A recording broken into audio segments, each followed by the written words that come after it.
गर्दीत माणसांच्या माणूस शोधतो मी।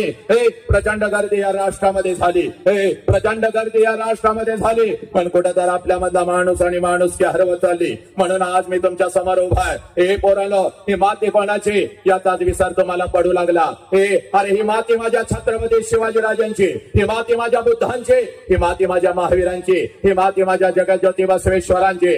पोरांनो, कोण छत्रपती शिवाजीराजा? अगोदर तुमच्या काळजामध्ये पेरून कोण छत्रपती शिवाजी राजा?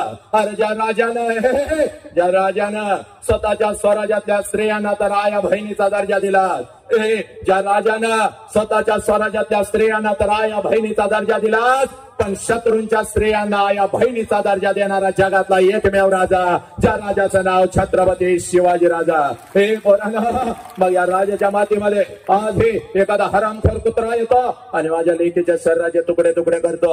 आज हे 17-18 वर्षाचा वर्ग हातामध्ये दारूचा ग्लास घेता, आपल्या आई बापाच्या आबरूचे लक्तर वेशीवरती डांगता का?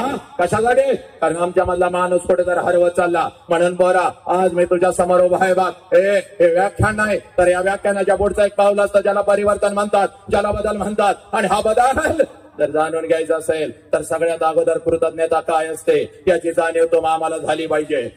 कृतज्ञतेचा अर्थ असा आहे, ज्या ज्या लोकांनी आमच्यासाठी काहीतरी केलं त्या लोकांच्यासाठी आम्ही काय केलं। ज्या आईनं मला जन्म दिला त्या आईसाठी मी काय केलं, आणि ज्या बापाने मला जन्म दिला त्या बापासाठी मी काय केलं। ज्या मातीमध्ये मी वाढलो, ज्या मातीमध्ये मी घडलो, ज्या मातीनं माझ्या पंखांना बळ दिलं, उडण्याचं सामर्थ्य दिलं, त्या मातीसाठी मी काय केलं। पोरांनो, याला कृतज्ञता म्हणतात। या परिवर्तनाच्या सुरुवातीला माझ्या मुखातून नाव आलं होतं माझ्या छत्रपती शिवाजी राजांचं, माझ्या आऊजी जाऊचं, माझ्या गाडगे बाबांचं, माझ्या तुकोबा राजांचं। पोरांनो, आणि ज्या ज्या वेळेला या महान मानवांची नावं आमच्या कानावरती येतील त्या वेळेला आमच्या अंगातलं रक्त उसळलं पाहिजे। कारण या महामानवाने, या क्रांतिकारकाने, या समाज सुधारकाने फक्त स्वतःच्या 4 भिंतीचा संसार कधीच केला नाही तर अखंड राष्ट्राचा संसार केला। म्हणून तुम्ही आम्ही इथं ताठ मानानं बसलेला लक्षात घ्या।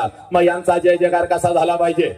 भगवंताने एवढं सुंदर आम्हाला शरीर दिलेलं आहे। या शरीराला 2 हात आहेत, दोन्ही हाताच्या दोन्ही मुठी करायच्या, आपल्या खांद्याजवळ ठेवायच्या, पाठीचा कानात ताट ठेवायचा, चेहऱ्यावरती एक तेज घ्यायचं, तेज छत्रपती शिवाजी राजांच्या चेहऱ्यावरचं तेज तुमच्या चेहऱ्यावरती आलं पाहिजे। आणि जय जयकार असा करायचा, हा सारा आसमंत, हा चौक अगदी दुमदुमून गेला पाहिजे। ऐतिहासिक हा 1 तास तुमच्या आयुष्यातला परिवर्तनवादी ठरला पाहिजे। चला, दोन्ही हाताच्या दोन्ही मुठी करायच्या, आपल्या खांद्याजवळ ठेवायच्या, पाठीचा कानात ताट ठेवायचा, आणि दोन्ही हात उंच गगन भरारी घेत